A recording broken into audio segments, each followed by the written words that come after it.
এই ভিডিওর মাধ্যমে আপনি জানতে পারবেন মেয়েদের ৩৫টি গোপন তথ্য। তাই ভিডিওটি না টেনে সম্পূর্ণ দেখার জন্য অনুরোধ রইল। অধিকাংশই মেয়েরাই তাদের প্রথম ভালোবাসাকে কখনোই ভুলতে পারে না। যে কোনো মেয়ে বিবাহিত হোক কিংবা অবিবাহিত হোক, তাদেরকে কোনো ছেলে পছন্দ করাকে তারা অনেক বেশি উপভোগ করে। সব মেয়েরাই চায় তার স্বামীর আর্থিক অবস্থা অনেক ভালো হয়। খেয়াল করলে দেখবেন মেয়েরা কিন্তু বেকার ছেলেদের বিয়ে করতে চায় না। একটা মেয়ে সব সময় চায় একটু সুন্দর হতে। মেয়েরা সুন্দর হোক বা শ্যামলা, তারা জীবনে অন্তত একবার সুন্দর হওয়ার চেষ্টা করবেই। প্রত্যেকটা মেয়েই নিজের সৌন্দর্যের প্রতি আগ্রহী এবং অনেক বিশ্বাসী। যারা তার সৌন্দর্যের প্রশংসা করবে তাদেরকে মেয়েরা অনেক ভালো জানে ও দীর্ঘদিন মনে রাখে। প্রত্যেকটা মেয়ে দাম্পত্য জীবনে শারীরিক ভালোবাসার চেয়ে মানসিক ভালোবাসাতে অনেক বেশি গুরুত্ব দেয়। অনেক মেয়েরাই তাদের সংসার জীবনের সকল অশান্তি শুধুমাত্র তাদের সন্তানের কথা চিন্তা করে সারাটা জীবন সহ্য করে যায়। একটা মেয়ে ভালোবাসার সময় তাদের প্রেমিকের বুকে মাথা রাখতে অনেক বেশি পছন্দ করে। প্রেমিকের বুকে বুকে মাথা রাখলে মনে হয় সকল সুখ যেন এই বুকের মধ্যে সীমাবদ্ধ রয়েছে। একটা মেয়ে সবসময় চায় তার স্তনটা একটু বড় ও সুন্দর হোক। এর কারণ পুরুষকে আকর্ষণ করানোর জন্য মেয়েদের সবচেয়ে বড় অস্ত্র হলো এটি। একটা মেয়ে সবসময় তার শরীরকে ফিট রাখতে চায়। তারা তাদের ফিটনেস নিয়ে সবসময় সচেতন থাকে। কিন্তু এরা এটি কখনো প্রকাশ করে না। একটা মেয়ে সবসময় চায় তার স্বামীর মুখে শুধুমাত্র তারই গুণগান শুনতে। অন্য কোনো মেয়ের কথা তারা তার স্বামীর মুখ থেকে সহ্য করতে পারে না। একটা মেয়ের মনের ভিতরে অনেক হিংসা থাকে। একটা মেয়ে কখনো অন্য একটা মেয়ের সফলতাকে সহ্য করতে পারে না। অন্য মেয়েদের সফলতা দেখলে তাদের ভিতরে অনেক হিংসা ও অহংকার হয়ে থাকে। একটা মেয়ে সবসময় চায় তার স্বামী যাতে তার সব কথা মেনে চলে। কখনো যাতে তার অবাধ্য হয়ে কোনো কাজ না করে। মেয়েদের কিন্তু বিয়ের আগেও ছেলেদের সাথে সহবাস করতে ইচ্ছে হয়। কিন্তু তারা এটা কখনো কারো কাছে প্রকাশ করে না। আর প্রকাশ করাটাও উচিত না। একটা মেয়ে সহবাসের উত্তেজনা ওঠে পিরিয়ডের পরে। এই সময় মেয়েরা সহবাস করার জন্য পাগল হয়ে যায়। একটা ছেলে তার বয়সের কালো ছাপ নিয়ে না ভাবলেও একটা মেয়ে কিন্তু তার বয়সের কালো ছাপ নিয়ে অনেক বেশি টেনশনে থাকে।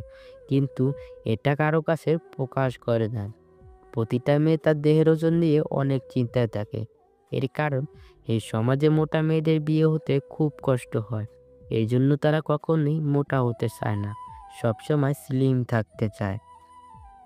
মেয়েদের স্তনটা যদি ছোট থাকে তাহলে সেটা নিয়ে তারা সবসময় চিন্তায় থাকে। কেননা পুরুষকে আকর্ষণ করানোর মেন জায়গা হলো এই স্তনটি। তারা ভাবে এটি বড় না হলে ছেলেরা তার দিকে আকর্ষণ করবে না। মেয়েদের অসুস্থ স্থানে হোক কিংবা যৌনাঙ্গে, এটি নিয়ে কখনো লজ্জা পেতে যাবেন না। তাহলে আপনি নিজেই বিপদে পড়ে যেতে পারেন। মেয়েদের যদি ভুঁড়ি থাকে আর মাথায় চুল না থাকে, তাহলে এই সমাজে ওইসব মেয়ের কোনো দাম নেই। ওইসব মেয়েদের বিয়ে দিতে যৌতুক লাগে। যৌতুক ছাড়া এসব মেয়েদের বিয়ে দেওয়া খুব কষ্টকর। পিরিয়ড এটি মেয়েদের জীবনের একটি স্বাভাবিক বিষয়। পিরিয়ডের কথা সবসময় ছেলেদের থেকে মেয়েরা গোপন রাখে। মেয়েদের যদি পিরিয়ড জনিত কোনো স্বাস্থ্য সমস্যা থাকে, তা নিয়ে কখনো অবহেলা করবেন না। করলে অনেক বড় বিপদ হতে পারে। মেয়েরা বিয়ের আগে করা সম্পর্কের কথা স্বামীর কাছ থেকে সবসময় গোপন রাখে। এর কারণে এই কথা স্বামী জানতে পারলে তার মনে সন্দেহের বাসা বাঁধতে পারে। তাই এসব কথা স্বামীর কাছ থেকে গোপন রেখে থাকে। স্বামী আর্থিকভাবে কোনো সমস্যায় থাকলে মেয়েরা কখনো সেটা তার বাপের বাড়িতে বলতে চায় না। কারণ মেয়েরা এইসব বিষয়ে সব সময় লজ্জা পায়। যৌবনকালে একটা ছেলের তুলনায় একটা মেয়ের শারীরিক চাহিদা অনেক বেশি থাকে। আর এই সময় মেয়েরা সবচেয়ে বেশি তাদের সতীত্বটা নষ্ট করে থাকে। একটা ছেলের তুলনায় একটা মেয়ে অনেক লাজুক হয়ে থাকে। মেয়েরা সব বিষয়ে একটু বেশি লাজুক হয়। আপনি খেয়াল করলে দেখতে পারবেন প্রত্যেকটা মেয়ে একটু ভীতু টাইপের হয়। এরা কখনো কোনো কিছু সহজে তার বাড়িতে চাইতে সাহস পায় না। ভেতর থেকে ভয় অনুভব করে। প্রত্যেকটা মেয়ে চায় তার সঙ্গীর একটা বাইক থাকুক।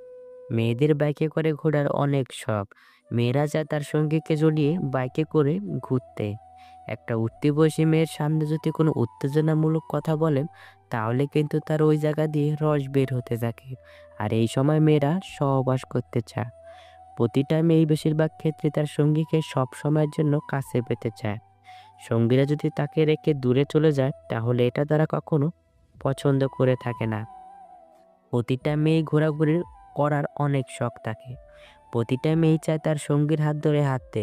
এতে ভালোবাসাটাও আরো অনেক বেড়ে যায়।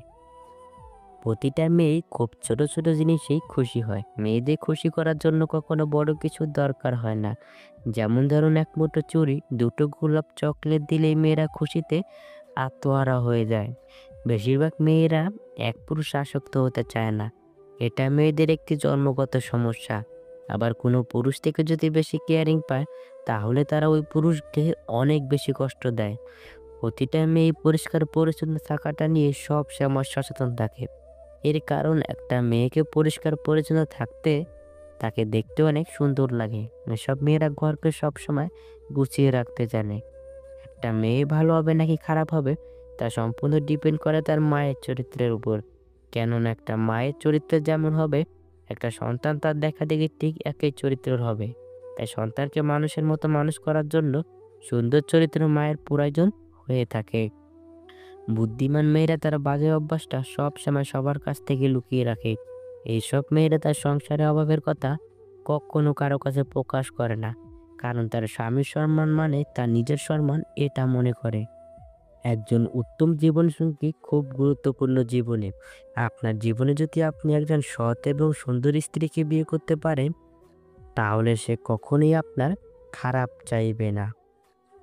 একজন নারী কিন্তু একটা পুরুষকে খুব তাড়াতাড়ি বিশ্বাস করতে পারে, কিন্তু একটা পুরুষ একটা নারীকে বিশ্বাস করতে সময় নেয়। কারণ মেয়েরা একটু এক পুরুষে আসক্ত হতে চায় না। একজন সুন্দর সৎ চরিত্রের মেয়ের সাথে সংসার করার জন্য অবশ্যই আপনার তাকে বিশ্বাস করতে হবে। সবসময় আপনার তাকে আপন ভাবতে হবে।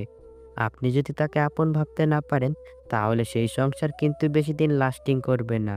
দূরত্বই বিচ্ছিন্ন হয়ে যাবে দুজনের। আপনার জীবন তখনই সুন্দর হবে যখন আপনার জীবনে একজন উত্তম সৎ চরিত্রের জীবনসঙ্গীকে বিয়ে করতে পারবেন। আপনার জীবনসঙ্গী যদি সৎ চরিত্রের হয় তাহলে তার উসিলে আপনি এই দুনিয়াতে জান্নাত দেখে যেতে পারবেন। আর ওই নারী যদি অসৎ চরিত্রের হয় তাহলে আপনি এই দুনিয়াতে জাহান্নাম দেখে যেতে পারবেন। এর কারণ, ওইসব নারী সবসময় সংসারে একের পর এক ঝামেলা লাগিয়েই রাখে। তাই বিয়ে করার জন্য অবশ্যই আগে তার চরিত্র সম্পর্কে পুরোপুরি জেনে তাকে বিয়ে করবেন। একজন অবিশ্বাসী মানুষ যদি কষ্ট দেয় তাহলে সেই কষ্ট সহ্য করা যায়। কিন্তু একজন আপন মানুষের দেওয়া কষ্ট খুব বেশি দুঃখজনক হয়। এটি সহ্য করার মতো হয় না। একটা দূরের মানুষ থেকে একটা আপন মানুষ সবচেয়ে বেশি ক্ষতি করে। এই মানুষগুলো পিছন দিক থেকে ছুরি মারতে থাকে আর আপনি তা বুঝতে পারবেন না। এসব আপন মানুষের উপর থেকে দেখলে কখনো বুঝবেন না যে এদের ভেতরটা এতটা খুশি। উপর থেকে এদেরকে দেখে কখনো চেনা সম্ভব হয় না। এই দুনিয়ার মানুষ স্বার্থ ছাড়া কোনো কাজ করতে চায় না। যেখানে স্বার্থ আছে সেখানেই মানুষ আছে। এইসব মানুষ যদি স্বার্থের পিছনে না ঘুরে নিজের কর্মের পিছনে পড়ে থাকতো তাহলে এসব মানুষ জীবনে অনেক বড় কিছু হতে পারত। তুমি সেই দিনটার জন্য অপেক্ষা করো যে দিনটা তোমার সফলতা দেখে সবাই অবাক হয়ে যাবে, সবাই তোমার সুনাম করবে আর বলবে এর দ্বারা এত বড় কিছু করা কিভাবে সম্ভব হলো। জীবনে বড় কিছু হতে গেলে পরিশ্রমের কোনো বিকল্প নেই। কথায় আছে, পরিশ্রমী সৌভাগ্যের প্রসূতি। তাই তুমি পরিশ্রম করো, সফলতা তোমার কাছে এসে নিতে ধরা দেবে। ভালোবাসলেই যে তাকে পেতে হবে এমন কোনো কথা নেই। কিছু কিছু সময় প্রিয় মানুষের কথা ভেবে তাকে ছেড়ে দিতে হয়, শুধুমাত্র তার সুখের জন্য। এর কারণ, কথায় আছে, যে মেয়ের মা যত বেশি চালাক সেই মেয়ের মায়ের তত বেশি তালাক। একটা মেয়ে ভালো হবে নাকি খারাপ হবে সেটা সম্পূর্ণ নির্ভর করে তার মায়ের চরিত্রের উপর।